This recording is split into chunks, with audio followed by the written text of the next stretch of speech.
ইস, মা মা কালকে আমার বন্ধুর জন্মদিন ছিল, বন্ধুর বাড়িতে গিয়েছিলাম, সেখানে একটা জিনিস দেখলাম। কি দেখেছিস?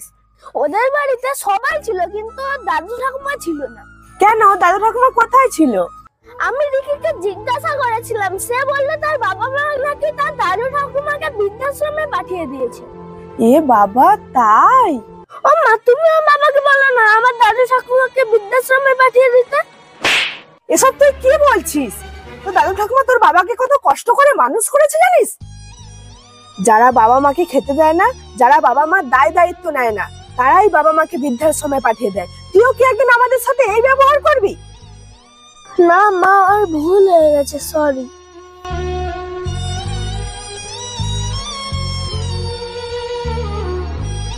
হ্যালো বৌমা, বিষ।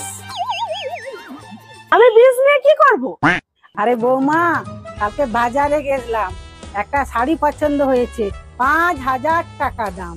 আমার ছেলে তো আমাকে দেবে না, তুমি যদি আমাকে টাকাটা দাও। আর কি বলেন মা, আমার তো বিষ। আমি জানতাম তুমি তো ও কথাই বলবে, ওই জন্যই তো তোমাকে আমি আগে থেকে বিষটা এনে দিলাম। ছলো ছলো নয়নে হাসি মাখা। বাবু, তুই এত বড় হয়ে গেছিস, এখনো গেম খেলছিস? এবার তো কিছু ভবিষ্যতের কথা ভাব। আরে মা, ভবিষ্যতের কথা তো আমি আগে থেকেই ভেবে রেখেছি।